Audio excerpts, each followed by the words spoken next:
Assalamualaikum warahmatullahi wabarakatuh.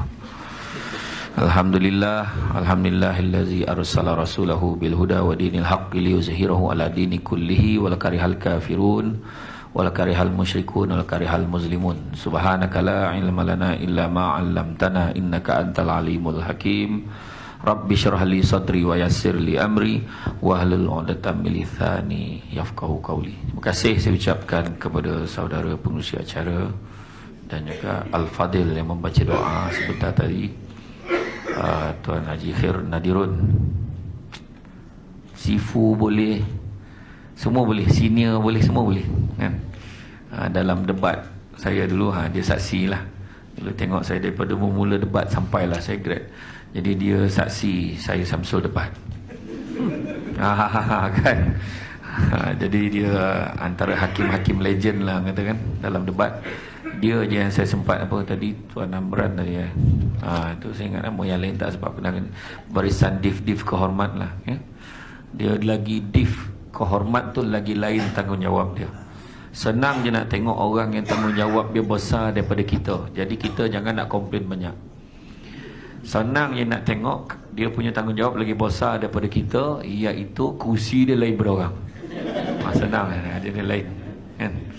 Nak pula ada stage lagi lain, ada stage yang lagi lain. Jadi kursi saya dengan tu sama, tapi tanggungjawab dah beza-beza.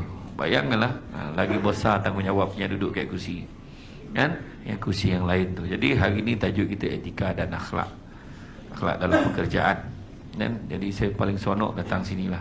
Seronok nampak buku banyak. Saya kata mujur tak bawa isteri. Dia memang gila tengok bukan gila buku dah, perempuan ni gila bayar. So, gila suruh kita bayar. Bukan dia bayar pun, dia pilih kan.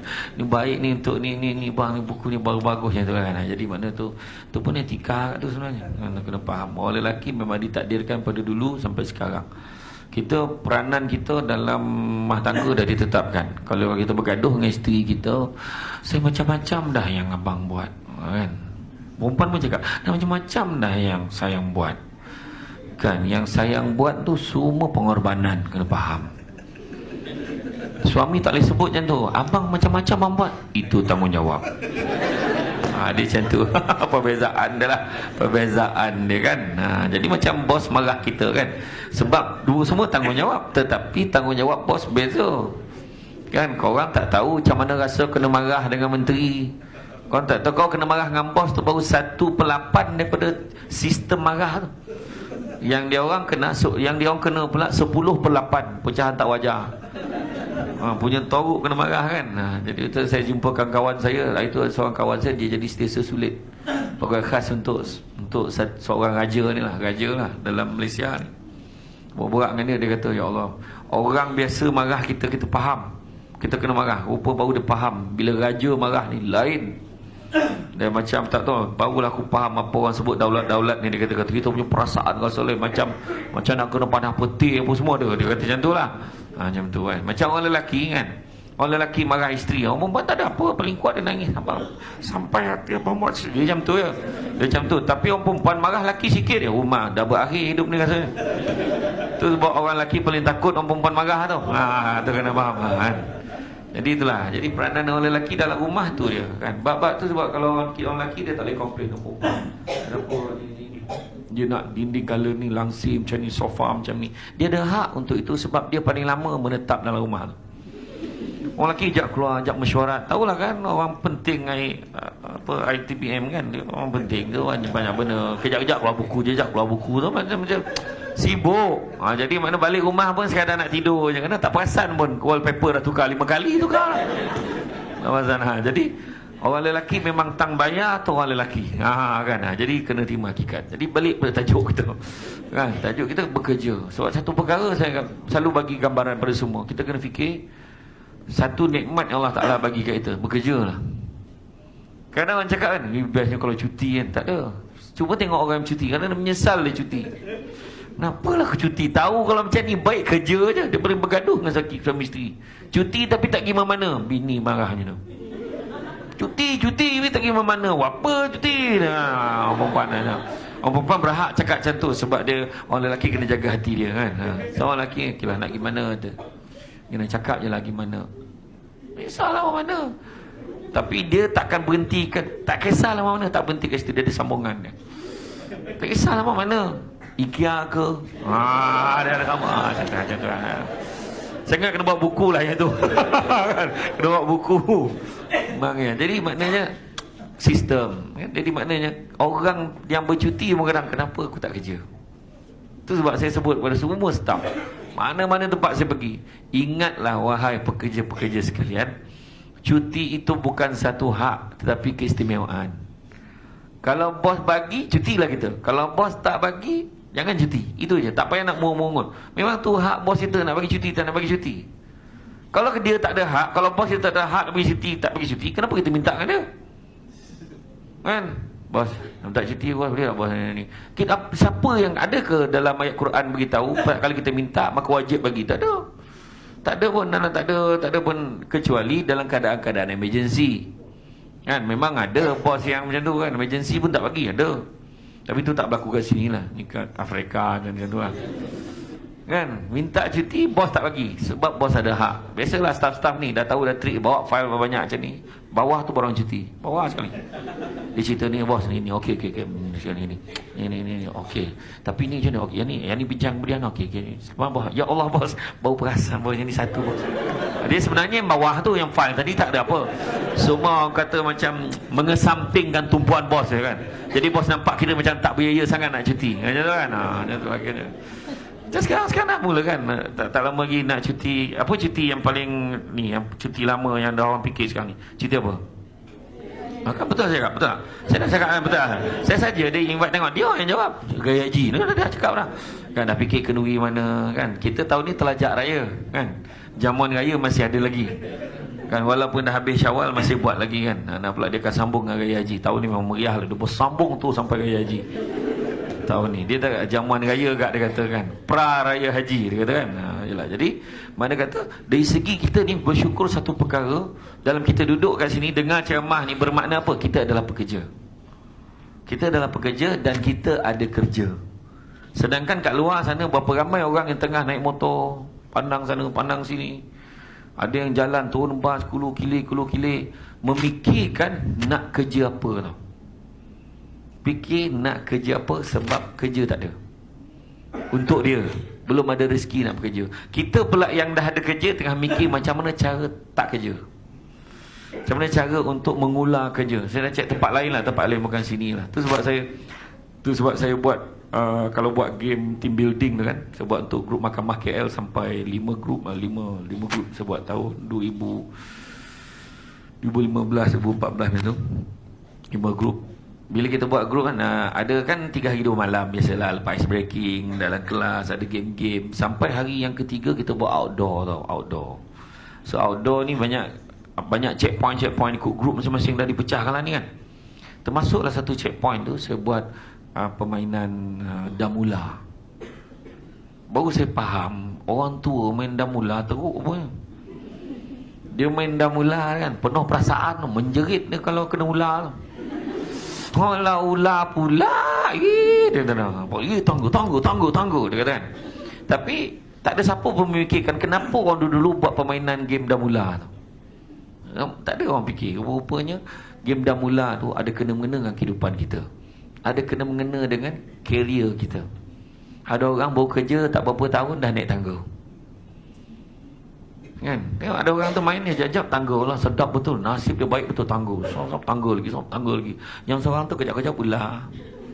Allah, ular lagi. Allah, dia macam malu tengah orang yang dia main. Allah, nampak ular. Lepas tu kawan siap gelak, ular lagi tu kan, ular. Yang seorang tu pula tangga tak, ular tak. Dia melangkau, benar. Allah. Bila kat tangga dia langkau, kat ular dia langkau, tapi perjalanan dia smooth lah, dia tak ke belakang. Cuma masalah dia dekat 98. 89 100 mundur balik kan. 89 100 mundur balik. Tak habis-habis. Dia istiqamah dah awal tadi, tapi dia istiqamah mundur. Tengok kawan makin dekat ni kan. Macam tu kat career kita. Kan kehidupan kita kan. Macam tu juga. Ada orang baru kerja dah naik pangkat. Sebab apa? Bukan salah bos. Bos ingat buat keputusan sendiri dia seorang aja ke nak naikkan pangkat orang? Dia ada board dia, bincang dan mesyuarat. Kenapa dia ni? Dan bincang, orang ni cadang ni. Dan satu perkara yang menggerakkan hati dia, Allah Ta'ala. Dengan izin Allah, rezeki dia naik pangkat. Jadi kalau nak marah orang dapat sesuatu, kita bukan marah orang, kita marah orang yang bagi, iaitu Allah. Itu sebab kena hati-hati. Macam mana dia boleh naik? Tak apa benda. Bila kawan cakap rezeki tak? Wah, dia nafi ke pula tu. Rezeki tak, tapi kita ni tak ada rezeki. Tak ada lah, kata kan. Lepas tu kan, kalau kita tengok yang ular tadi apa? Kan, yang ular tadi, apa dia? Kejap-kejap kena transfer department. Sekejap pergi sini. Pangkat tak naik-naik, tapi transfer aja. Cuba sangka baik, agaknya Allah Ta'ala bagi aku pindah banyak department ni supaya aku pandai banyak perkara. Besok naik pangkat senang, semua dah tahu. Orang tak ditipu dia. Dia tak ada kalau Allah Ta'ala meninggal semua orang yang menghalang kita naik pangkat tu. Meninggal laluan tu tiba-tiba kan. Bos baru tu suka sangat kita naik pangkat. Kita dah tahu dah, ini semua saya pernah buat ni. Kan aku tak tahu ke tempat kau lepak minum mana. Aku tahulah sebab aku dulu pelepak tu dalam hati. Dulu aku pelepak sana tau, dia dah tahu. Nampak tak? Jadi dia pandai semua. Yang tadi, yang undur sampai 8 undur balik tadi, tak pencen. La ilaha illallah. Bersambung-sambung kontrak kan. Nak habis sambung balik. Maknanya apa? Sangka baik khidmat dia masih diperlukan. Macam tu. Jadi macam tu lah kehidupan kita. Tahu? Kehidupan kita macam tu. Semua ada sebab. Kalau kita tengok kan dalam kerja kita, career kita, tu sebab Timbalan Mufti Negeri Sembilan, Ustaz Nur Zamir bin Haji Alias, dia kata, soalan nak kita tanya pada diri kita adalah bagaimana kita nak menghalalkan rezeki yang kita makan pada setiap bulan. Itu cucuk duit. Memang kita tak mencuri, tapi deserve atau tidak? Layak ke tidak kita ambil duit yang kita cucuk tu dengan tahap kita kerja biasa-biasa, kawan kita kerja berat, dia tanggung semua kerja-kerja kita. Kita tak datang, kita lambat, dia buatkan. Kita tak layan orang, dia yang layan orang. Kita tak buat file tu, dia tolong buatkan file. Tapi gaji sama dengan kita. Cuba tanya balik.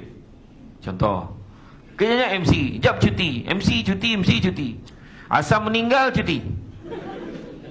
Tak kira, habis betul. Memang tragis dah kisah keluarga dia, sebab dah hampir semua meninggal dah. Sampai satu tahap jiran lorong rumah dia meninggal pun dia cuti. Terpaksa sebab dah tak ada orang lagi untuk dimeninggalkan.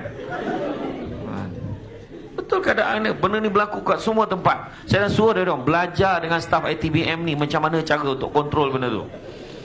Kononnya tak berlaku kat sini lah. Macam tu lah. Kononnya. Jadi makna kata kita kena syukur dengan apa yang kita ada. Ini satu nikmat Allah Ta'ala bagi. 3 perkara Allah Ta'ala akan tanya. Akhirat besok nikmat. Lepas tu Allah Ta'ala akan tanya tentang amanah. Yang ketiga Allah Ta'ala akan tanya tentang silaturahim. 3 benda ni Allah Ta'ala tanya. Nikmat apa Allah Ta'ala tanya? Nikmat umur, kau hidup dulu berapa tahun, macam mana kau habiskan umur kau dulu.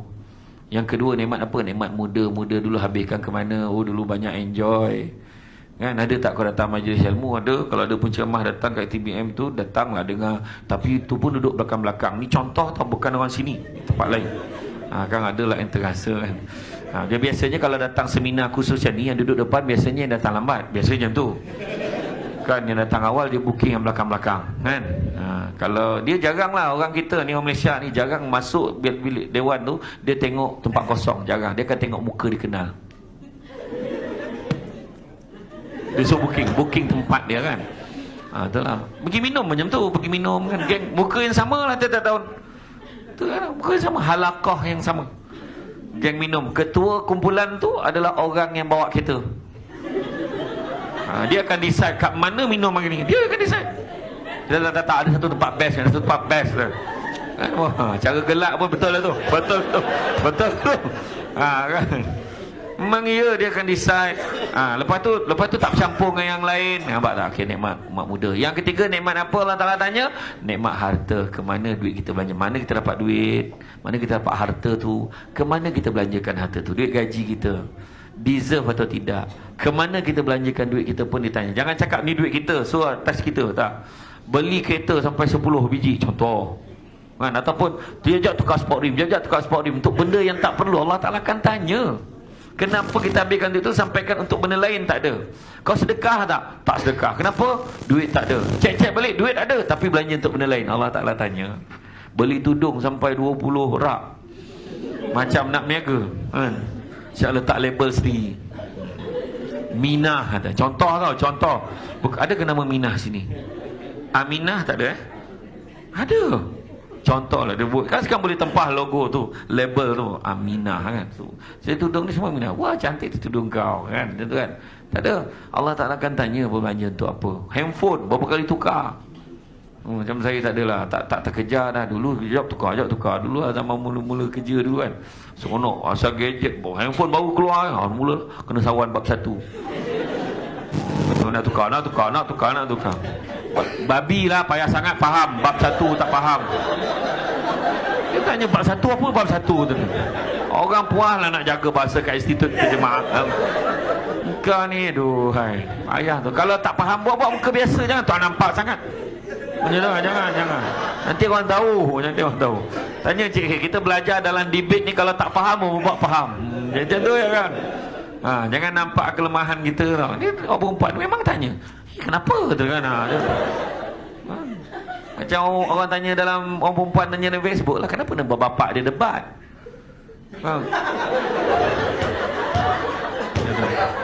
Orang kata bodoh tu simpan sikit lah, jangan tunjuk kat orang tahu kan. Macam tu lah kaedah dia. Macam tu lah keadaan ni. Maknanya harta kita belanja ke mana, gunakan untuk apa kan. Sampaikan dulu sahabat, seorang sahabat Nabi, Khalid nama dia. Sahabat ni, dia masa zaman sahabat dia dapat duit 200,000 dirham, bawa balik rumah. Sedih muka dia. Isteri tanya, kenapa wahai suamiku? Nanti Allah Ta'ala tanya setiap dirham ni ke mana aku belanjakan. Jadi jangan risau wahai suamiku, isteri kata. Dia panggil semua fakir miskin, anak yatim, orang susah, ibu tunggal, bagi, habis 200,000 dirham tu. Barulah senyum suami dia. Dia kata, alhamdulillah aku telah buat dengan cara baik. Jadi bukan zaman sahabat dia, sampai sekarang pun kalau lelaki tak tahu nak buat apa dengan duit dia, orang perempuan boleh bantu. Baks ni bang, tahulah saya kan. Dengan cara yang berbeza lah. Dengan cara yang berbeza. Orang perempuan ni dia kena terima hakikat. Dia bukan penting sangat material, tapi material boleh menjadikan dia gembira. Perempuan bagilah hadiah. Nak bagi hadiah. Nah, yang duit bulan ni untuk belanja. Bang, berapa ni? Tanya lah tu, berapa? Tak adalah banyak sangat, dalam 2,000 abang. Abang ni kenapa? Tak, orang perempuan kadang tak, orang lelaki mah wajib bagi nafkah kat isteri dia walaupun isterinya bekerja.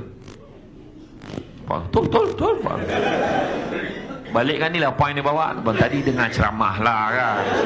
Dia dah cakap dia tentang perbahagian ni semua kita kena revise balik bang. Tapi orang perempuan boleh, kalau dia kata dapat duit tu dia tak nak, dia tolak. Sebab dia kata dia boleh cari sendiri. Tak ada masalah, itu lebih mulia. Yang ambil lah duit 2,000 abang.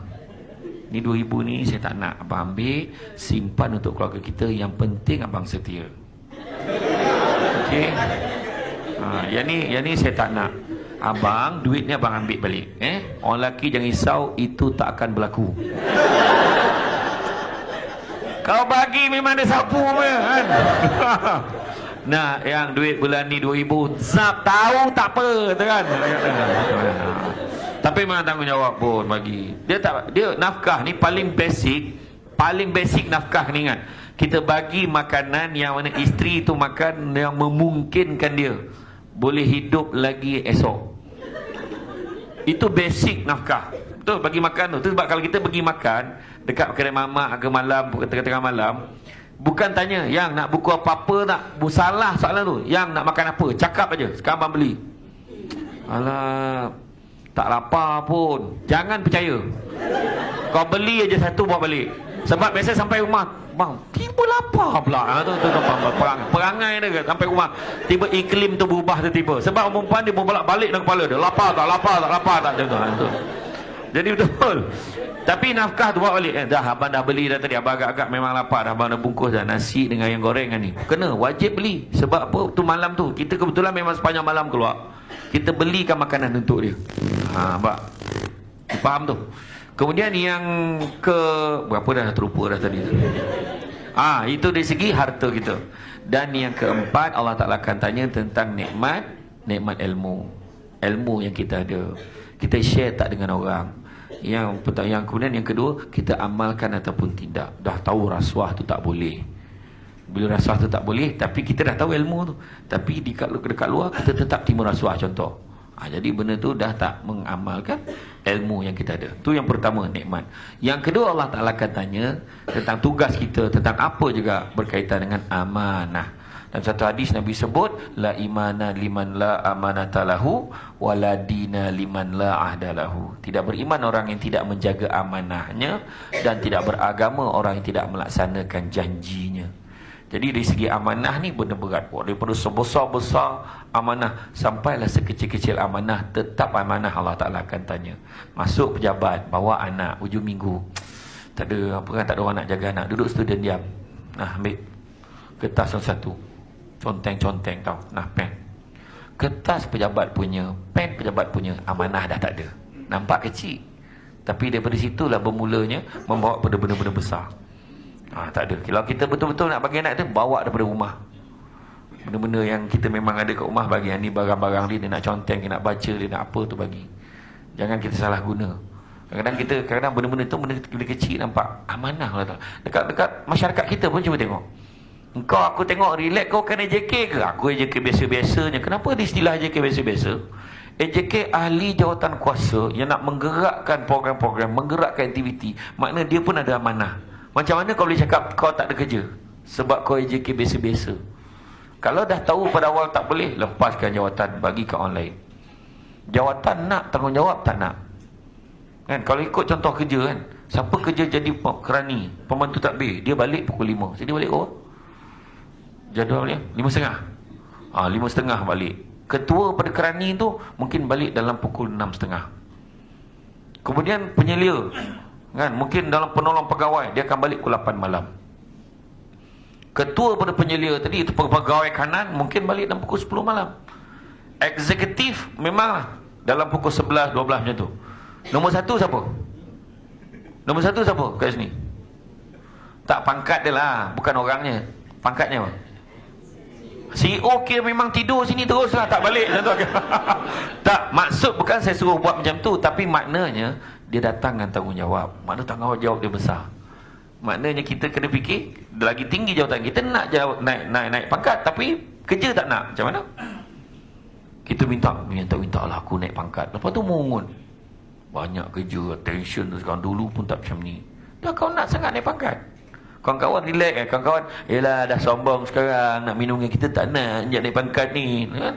Kawan-kawan kita, kau fahamlah sikit, aku sekarang kerja tanggungjawab banyak kan, Allah Ta'ala dah bagi aku naik pangkat ni dengan amanah yang besar, aku kena buat. Betul. Itu sebab orang perempuan macam layan suami, berat sangat kan, berat sangat layan suami ni, macam-macam permintaan dia. Apa kata kita sabkan?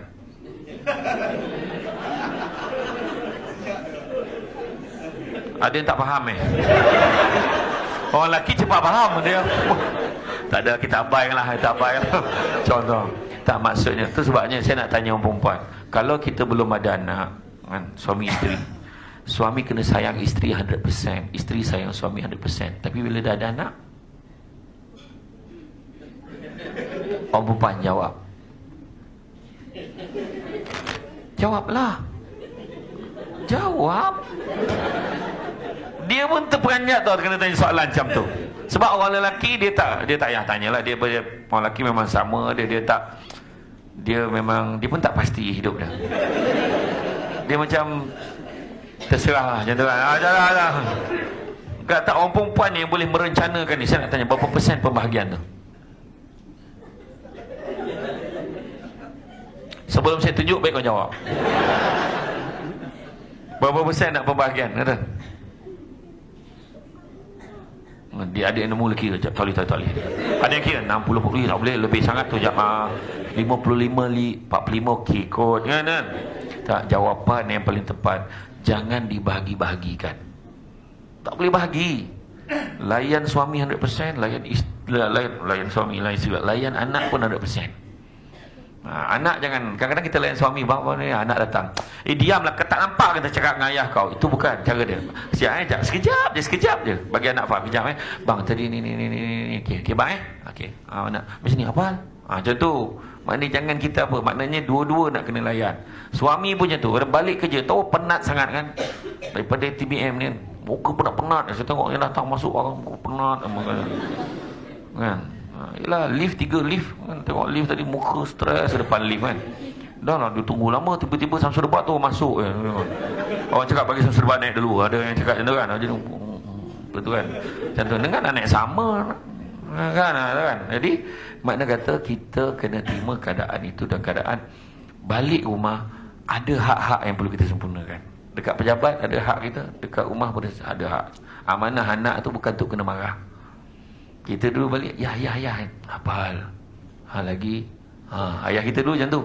Lepas tu lah ingat apa tadi, apa hal, tak ada cikgu tak ada iuran banyak, RM20, tak ada banyak pun, besok minta kat mak selesai, benda boleh settle, bukan tak boleh settle kan.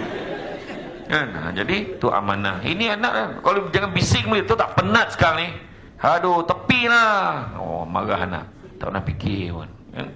Kadang anak tu dia beli detention, dia pun luah dalam Facebook, ataupun dia jumpakan kawan dia. Kalau jumpa kawan yang baik tak apa, jumpa kawan yang menjahanam kan macam mana. Nampak, itu dari segi amanah. Isteri pun jangan sakitkan hati dia kan. Nabi suruh berlemah lembutlah dengan isteri, kerana sesungguhnya dia adalah pembantu dan teman yang setia. Nabi sebut sebagaimana kamu punya hak ke atas isteri-isteri kamu, isteri-isteri kamu juga mempunyai hak ke atas kamu. Faham tak? Yang hak tu bukan yang isteri-isteri tu. Sebagaimana kamu punya hak ke atas isteri-isteri kamu, isteri-isteri kamu juga punya hak ke atas kamu. Faham?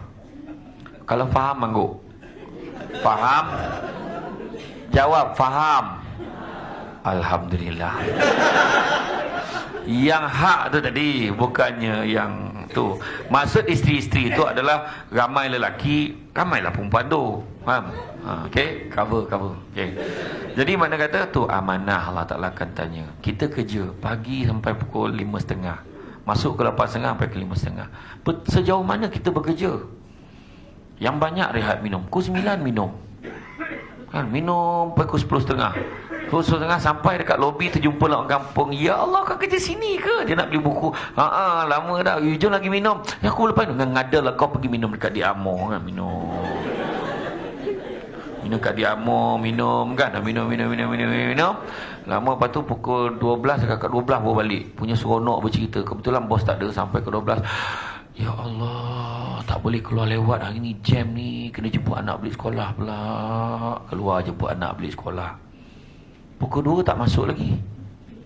Pukul 2.45 baru sampai. Orang tak tanya, dia sendiri cakap teruk betul jam. Orang tanya pun tidak kan. Teruk betul jam, ya Allah, sebab aku tension petang ni nak minum kat mana. Minum lagi. Pukul 3 minum sampai pukul 4 sampai kat meja baru nak kerja. Okey, ya Allah. Tiba-tiba dah pukul 4. Tak rasa pun kerja. Dah kerja menterdarah datang pagi. Masa bila nak rasa kerja, betul tak kan? Tu jadi kena tanya balik kita. Minum, makan, sudahnya quality time. Lepas tu kita dapat gaji sama. Itu sebab kena kita tanya balik, kenapa anak aku ni, aku belajar pandai, dulu result aku tak macam ni. Anak aku, ya Allah Akbar. Saya tu pun tanya anak saya, apa saya nombor kau banyak sangat? Saya kata, kau tahu tak, abah dulu, arwah atuk kau dulu, kalau abah dapat lebih pada nombor 4 memang kena rotan. Ada sekali abah dapat nombor 8, kena rotan. Kau ni kalau nombor belah-belah macam ni, kira kena bunuh ni. Saya cakap macam tu. Dia kata macam tu kan. Kan. Tapi ialah saya positif, tak apa. Buat yang terbaik. Ada seorang bapak tu marah kan, sekarang kan hari report card day kan. Jadi saya tengok bapak ada marah. Daripada kalau nombor 1, masuk kalau nombor 2. Nombor 2, nombor 3. Ni dah kelas hujung, kau nak pindah mana lagi? Bilik air. Dia marah. Aku kata bapak macam ni pun ada. Aku kata budak tu terpinggir, tak tahu nak jawab macam mana. Tinggi betul falsafah ayah dia tu. Yelah, kelas dah hujung, hantar bilik air dah hujung kan. Mana lagi nak hantar kan. Kata aduh, kata anak kita positif, walau berapa banyak pun nombor dia. Cikgu pun kata kejut, Puan, anak puan ni nombor 37 daripada 38. Okay, mana ada seorang lagi lah. Positif kan, positif. Boleh saya tahu yang seorang tu siapa? Jadi cikgu pun, aku salah cakap ke apa cikgu tu? Tapi saya pesan dengan cikgu tu dah, amanah dia sebagai seorang cikgu, dia kena cerita dengan mak bapak. Sebab biar mak bapak tahu, tak payah lagi dah bercakap benda-benda bahasa yang diulang-ulang beberapa keturunan ni. Berhentilah. Kan bila mak bapak tanya, anak saya macam mana cikgu? Cakaplah, dia malas, tak buat kerja. Ini dia ni okey sebenarnya, tapi yelah kan budak main-main. Tapi saya yakin kalau dia rajin, insya-Allah boleh berjaya. Memang dah agak lah, wife saya mesti pandang betul lah abang cakap. Sebab saya dah cakap lah malam tu, besok dengan cikgu mesti cakap macam ni, betul lah bang. Saya cakap macam mana anak saya ni, polosit nombor 1, pemalih, tak nak belajar, mana perempuan tak diusik. Saya hari-hari doa, ya Allah bilalah budak ni nak pindah sekolah. Oh, jadi bapak tu pula dia pandang anak dia, kau pahal menadu dah kan. Barulah betul. 3 dialog yang cikgu selalu sebut kat sekolah, yang diulang daripada beberapa keturunan bila marah budak. Apa nak jadi dengan kamu ni? 1, marah budak tu ayat dia. Yang kedua, kamu tahu tak periksa tinggal berapa hari lagi? Kedua. Dan yang ketiga, yang paling popular, zaman saya dulu tak habis-habis. Tak habis-habis zaman dia. Betul. Cuba perhatikan, survey dengan cara cikgu marah. Mak pula kat rumah, 3-3 tu dia pakai. Apa nak jadi dengan kau? Dia tahu tak periksa tinggal berapa hari? Zaman mak dulu, 3-3 pakai. 3-3 pakai. Ayah jarang-jarang lah, dia petik satu dia jarang. Mak 3-3 pakai. Betul, biasa macam tu. Dia gelak besar tu, betul lah tu. Tu keadaan ni. Maknanya cerita tentang amanah. Amanah kita, amanah sebagai seorang pekerja, amanah sebagai seorang bos, amanah kerja kita. Benda yang patut dahulu didahulukan, kemudian kan. Tiba-tiba dapat pula emergency kena buat, pun tanggungjawab kita kena buat. Dan kemudian yang ketiga yang Allah Ta'ala akan tanya tentang silaturahim, perhubungan satu dengan yang lain, kita dengan staf, hubungan yang baik. Kalau kita tengoklah banyak kes-kes di luar yang menjatuhkan sesuatu organisasi, bukannya orang luar pun, orang dalam organisasi itu sendiri, dia memburukkan staf-staf yang lain. Ini tak adalah, department ni tak dipakai, yang teruk department ni je, untuk mengetahui korang. Macam tu. Kita bila pergi beraya, kadang bercerita sedap ni, terlajak cakap, bagus saya kerja kat situ kan, aku dengar kat bahagian tu, tak payahlah, aku tahu sangat dah perangai orang dalam tu. Tak. Walau macam mana kita benci pun, kita kena pertahankan organisasi dan nama baik organisasi kita. Tak adalah, okey tu semua mandai je. Sebenarnya macam ni semua. Balik tu kita cover balik kaunter, balik kawan kita. Tu tak cerita sampai tersebar, tapi aku cover lah, aku cakap ni. Oh ya ke? Maknanya macam tu. Jaga. Macam rumah tangga lah. Jangan burukkan rumah tangga kita. Orang perempuan senang nak masuk syurga tau. Jangan burukkan rumah tangga. Tu je. 4 Nabi kata. Jaga solat, jaga puasa bulan Ramadan. Ketiga, jaga maruah diri dan maruah suami. Jangan buka cerita-cerita tak elok suami. Walau macam mana tak elok pun suami kita, jaga tu benda tu. Dan yang keempat, taat perintah suami. Nabi kata kalau dapat buat 4-4 ni, masuklah ke dalam syurga mengikut mana-mana pintu, mengikut pilihan hati kamu. Orang perempuan sampai syurga pun boleh pilih pintu. Itu ni kot. Macam tu lah keadaan. Orang lelaki mana boleh pilih, dapat masuk untung kan? Betul. Tu sebab orang perempuan mulai hari ni dengar cakap saya, taatlah segala perintah suami. Faham? Setuju ke tidak?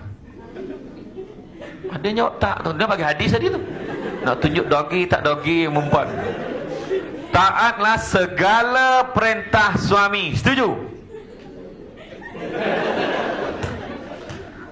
Dia tak segala tu, dia berat tu, betul tak kan? Okey lah. Okey, saya betulkan. Taatlah segala perintah suami yang baik sahaja. Setuju? Tubuh kuat. Orang lelaki saya nak tanya, kahwin baik tak? Baik. Tahu tak apa? Faham kan? Yang menyesal jawab. Dia kata kan? Betul lah, benda baik tu kahwin. Kita kadang, sebabnya kita jangan salah. Kalau kita baca dalam surat khabar, 5 orang pegawai daripada jabatan agensi ini telah ditahan disebabkan rasuah. 5 telah pun ditahan disebabkan salah laku. 5 anggota polis telah ditahan kerana menerima wang suapan sebanyak ini. Pertamanya mereka baru dituduh, belum tahu lagi bersalah tak bersalahnya. Jadi kita ni jangan terlajak cakap. Kadang terlebih cakap seolah-olah macam kita ni baik sangat. Itulah dia, buta mata, buta hati. Dapat duit sikit tak nak jaga, amanah pun tak ada. Ni semua dunia semua ni. Cik cakap. Bila cakap, Allah Ta'ala datangkan ujian kat kita. Datanglah seorang bawa sebuntil duit datang kat rumah kita. Tolonglah, minta tolong. Kau tolong ejas ni, aku bagi kau. Okeylah. Bila kita okey je, kita dah tentu tahu kita bersalah. Nampak sangat kita pun lebih, orang kata, bukan kata lebih baik, lagi teruk daripada orang yang kita cakap tadi. Nampak tak? Tu sebab bila nampak orang kena tangkap tu, terus doa. Orang ni kena tangkap, orang ni kena tahan, orang ni dia nak khabar dalam berita. Ya Allah, kau jauhkanlah aku daripada ujian seperti ini, ya Allah. Nampak kes artis, contoh kan, yang baru ni viral, heboh lah, pasal inilah, inilah kan, yang macam itulah kan, saya tak nak cerita apa kan. Jadi saya terus slash, saya cakap cukup, kita tak tahu cerita sebenarnya, apa yang berlaku, apa provokasinya, apa yang dia cakap, apa keadaan yang sebenarnya. Jadi kita ni melihat daripada angle orang yang tak tahu apa-apa, jangan cakap apa-apa, terus doa, ya Allah, kau jauhkanlah aku daripada ujian seperti ini, ya Allah. Itu lebih baik. Nampak orang tu kahwin, bini dia 4, jangan cakap gatal nak mati, jangan. Doa terbaik, ya Allah, jauhkanlah aku daripada ujian seperti ini, ya Allah. Kalau aku tak tahan, ya Allah, tolonglah, ya Allah. Kalau ia pun jangan lebih 2. Contoh macam tu doa. Faham? Yang ujung tu tak nak ambil pun tak apa. Saya jumpa Ashraf Muslim baru ni, dekat ada satu function, saya tanya, bang, bagilah petua sikit. Petua apa? Kan gaya dia macam tu, petua apa? Cakap lah, ialah itulah. Itu dia. Senang je Ustaz, dia 10 je. 10 je. Apa dia? Yang pertama bijak, yang kedua sampai nombor 10 semua sabar. Ada kata, oh ya ke? Sabar juga. Memang kena sabar, banyak kena sabar, dia kata. Memang ya, tu yang kita nampak, yang ini indah, yang tak indah. Bukan saya cakap dia ada masalah, tak. Setiap kehidupan rumah tangga semua ada masalah masing-masing. Nampak orang tua kahwin dengan muda, jangan cakap nak mati sangat orang tua ni, terbiat agaknya, gatal, jodoh orang kata. Kenapa kau marah yang tua tu? Cuba tanya yang muda tu, kenapa you kahwin? Kan rancangan hiburan yang hari Ahad tu, yang biasa orang tengok tu pukul 11, secara istiqamah orang tengok rancangan tu kan, pukul 11 sampai pukul 1 antara macam tu lah masa dia dekat TV3 tu lah. Alah, lebih kurang macam tu lah kan, lebih kurang macam tu kan. Apa tak rancangan tu? Saya tak nak sebut lah, lebih kurang macam tu lah bunyi dia kan. Kan dia gosip ni, kadang-kadang gambar artis ni dia kahwin dengan lelaki tu dah tua sikit kan. Jangan marah tu, cuba tanya, kenapa you pilih dia sebagai suami you? Saya pilih sebab dia romantik. Kau orang tua tu romantik. Yang kedua, setiap kali saya marah dia tak pernah balas balik. Dah dia pokak. Tak terangah kan, negara mah. Contohlah kan. Jadi makna kata jangan kita apa. Itu sebab saya cakap kena sabar. Jaga hubungan satu dengan yang lain. Jangan putuskan hubungan. Kau dengan aku tak ada apa-apa, jangan. Satu benda pasal silaturahim, tak kira lah bab berkeluarga ke, dalam kita ni sama pejabat, ingat satu perkara. Nabi dalam satu hadis Nabi sebut, tidak ada dosa. Ingat betul tidak ada dosa yang lebih berhak Allah segerakan seksanya di atas dunia dan simpan seksanya di akhirat. Mana dua-dua dapat. Di dunia, akhirat mendapat. Saya ulang balik. Tidak ada dosa yang lebih berhak Allah segerakan seksanya di atas dunia dan simpan seksanya di akhirat, iaitu dosa menderhaka pada kedua ibu bapa dan dosa memutuskan silaturahim. Ingat tu, makna berat tu. Sebab silaturahim ni Allah Ta'ala bagi sifat Allah rahim pada perhubungan tu, kasih sayang. Jadi jangan kita putuskan. Daripada dulu tahu silaturahim, itu dia. Dan dalam kita bekerja, jangan lupa, pertama, dalam kita etika dan akhlak kita bekerja, yang pertama adalah jangan lupa kita untuk memulakan kerja kita setiap kali kita datang, momentum awal.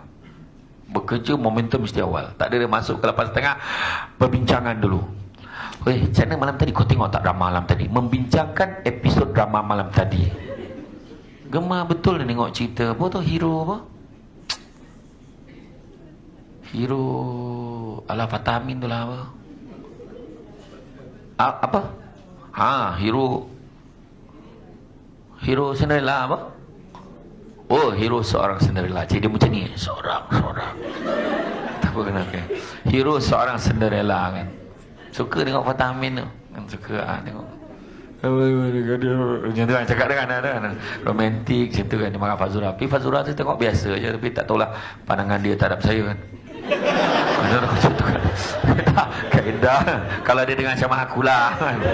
Tak ada, tapi lawa kan. Siapa kalau bagi free nak lah kan. Tapi maknanya Fazura dengan Fatah Amin ni kita tengok cerita ulas, kita tak sangka kan, ya Allah jahat betul mak apa tu kan. Sedangkan ni waktu kerja ni kau nak ulas lah time lain. Kalau betul nak berbual sangat pasal tu, datang awal sikit. Kita datang pukul 8 tau, kita nak buat discussion pasal episod malam tadi. Okey, 8.30 kerja, start kerja macam tu. Faham? Tak ada salah, sebab kita diamanahkan kerja daripada kuapa baik kuapa, macam tu lah. Yang ini bercerita tuntang tengah hari tak sanggup, tak keluar makan sebab nak tengok tonton.my, nak buka balik drama-drama, nak qada balik malam tadi tak sempat tengok online. La ilaha illallah. Tu nak kena jaga momentum awal, jangan lengah-lengah, jangan sibuk. Lepas tu dia ada 4 jenis bekerja dalam tempat kerja kita. Pertama, nama dia administrator, sangat mentadbir. Dia masuk on time, balik pun on time. Kadang dia muka pertama kat meja panjkat tu. Tunggu, beratur dia, seorang lain beratur. Lepas tu dia sangat tersusun meja dia kan. Kalau orang usik barang dia tahu. Laci pertama apa, drawer kedua diisi apa, drawer ketiga apa. Sangat kemas. Dan dia ni memang tak suka simpan kerja sebab dia nak meja dia kemas, dia sangat teratur. Yang kedua, nama dia performance. Memang kerja memang gila bab satu punya. Gila-gila kerja. Datang awal, kadang balik tak tentu lagi. Kadang tengah-tengah malam pun balik sebab dia kejar deadline. Bos memang suka kat dia ni. Sebab pagi kerja memang dia buat semua, tak pernah tolak. Meja memang berterabur orang ni. Atas meja ni, bawah meja semua betul. Bawah ni ada apa semua dekat ni, laci tu, bawah dekat kaki, kat pasu tu pun ada. Dia datang, mana file kau bagi kau tu, angkat kaki kau. Dia ingat. Walaupun macam tu, dia ingat. Yang ketiga, kategori pekerja yang ketiga adalah entrepreneurs. Maknanya usahawan. Meniaga, kerja kat pejabat. Okey kawan-kawan semua, tak, sekejap je. Tak beli tak apa, tengok dulu. Bagi pamphlet, bagi sampel kuih raya kan. Bagi ni tudung-tudung ni betul. Kalau nak bawa aku bawa. Ada kat rumah dah. Stok-stok yang ni tengoklah mana ni. Yang ni sesuai dengan kulit kau. Dia dah cerita. Macam-macam kan, lotion lah apa semua, macam-macam. Dia meniaga je kerja. Alhamdulillah benda tu tak berlaku di sini. Di tempat lain. Cara gelap pun tahu berlaku kan. Tak aja test. Dan yang keempat, nama dia followers. Ikut orang ya. Ada. Kau pergi tak ceramah esok pagi Samsul depan tu. Kalau pergi sesama tau. Kan duduk sesebelah. Kalau tak pergi sesama. Kau kan susah aku seorang ngejawab kan. Kan kena jawab aku seorang jawab. Pergi sesama. Tak pergi sesama. Ada. Dia ada jenis macam tu. Kalau orang balik lambat, contoh hari tu bos tak ada. Hari ni aku ingat balik awal kot, bos tak ada. Betul ke? Betul ni. Kalau betul aku pun balik awal ni. Cakap betul. Nak balik awal ke balik on time? Macam tu keadaan dia. Dia ikut orang dia. Yang sebenarnya dalam kita bekerja, semua sifat-sifat ni nak kena ada sebenarnya. Tapi ikut kesesuaian. Okay, pertama, momentum awal. Yang kedua, komitmen kerja. Kerja kita duduk kat meja kita, kena siapkan. Benda kalau ada, kita bangun pun sebab kita nak uruskan berkaitan dengan kerja kita tu. Itu komitmen. Kita kena syukur tau, kerja kita tak susah macam orang lain. Cuba tengok kerja lagi susah daripada kerja kita. Kita kerja pejabat dengan aircon, kadang demam sebab aircon kuat. Kan, codik ke tak codik, kau pasang 16, kau pakai jaket. Lepas tu keluar tiba-tiba panas kat luar, tu demam tu. Cuba slowkan sikit kan, jangan sejuk sangat. Yang tu lah kan. Kerja kita senang, cuba tengok. Kalau saya pergi dulu kan tempat UPNM kan, kita masuk camp Sungai Besi kan. Tu tengok askar macam ni lah bagi Sabah. Bila bos dia lalu terus dah pagi sampai petang. Cuba kita boleh tahan tak pegang tu sampai tak payah sampai petang lah, sejam pun tak tahan tau berdiri situ. Contohnya tiba-tiba CEO arahkan, okey, Puan Maria, contoh bukan nama sebenar. Ada ke Maria? Ada. Mana? Okey, contohnya, okey Maria, you pegang pen ni, you pegang satu buku, you berdiri depan pintu tu. Apa? Assalamualaikum. Tak tahan. Ramai yang meninggal depan pintu tu ni. Tak, sebab kita tak boleh. Kita kerja kita, alhamdulillah kita boleh bangun sendiri. Kita nak minum air sekejap, nak duduk, boleh, tak ada masalah. Contoh si sibuk kan, haus, kita pun ambil air, minum. Contoh ni, contoh. Bukan nak minum sangat ni, contoh. Itu kita buat kerja, balik tu. Tak ada masalah, betul. Jangan kita mongot pasal kerja kita. kan? Itu sebab saya kata tadi, orang kata komitmen kita. Saya pernah tu pergi, orang tu kerja dekat Majlis Bandaraya Petaling Jaya, berdiri tepi nombor giliran. Cik, ada apa? Sap tekan. Nombor tu je kerja dia sampai petang kan. Saya kebetulan masa tu dengan asisten saya pergi ada mesyuarat dengan bahagian HR. Assalamualaikum. Waalaikumsalam. Memang budak tu tinggi-tinggi, pakai blazer, baju kurung, free hair. Macam, salam, ada apa-apa boleh saya bantu? Langsung terlupa urusan lagi tu. Apa hal pula aku datang ni? Langsung tanya, apa hal kita datang? Tanya asisten. Bos itu mesyuarat kat atas. Oh ya, lupa tengok. Dia dengan senyum, dengan layanan dia, nampak? Orang jadi seronok datang. Ha. Lepas tu, tak, saya dah mesyuarat kat bahagian HR. Oh ya ke? Tak apa, cik ikut saya. Ikut. Dekat yang nombor giliran tu memang ada button lah, tekan ni. Tapi dia berdiri tu untuk bantu lagi. Tapi dia tinggal kalau sekejap. Dia suruh saya ikut. Kalau cantik ikut saya, ke mana juga sanggup aku ikut. Sampai kat kaunter tu, cik tengah tinggalkan IC, saya pun tinggalkan IC saya. Ni yang lagi 2 orang tak payah, lagi 2 orang lagi tak payah. Oh, yang assistant saya tu tak payahlah. Tapi yang 2 orang tu tak boleh naik lah. Tak boleh naik? Tak adalah, gurau je. Bergurau pula dia tu, tak tahan. Pernah tau, sampai dekat atas, sampai dekat bilik mesyuarat, tak concentrate tau. Bila lah nak habis meeting ni, Allah, kan takut budak tu keluar makan ke dah tak jumpa tau. Bayang perasaan tu diberi kita macam mana. Tu lah komitmen kerja tau.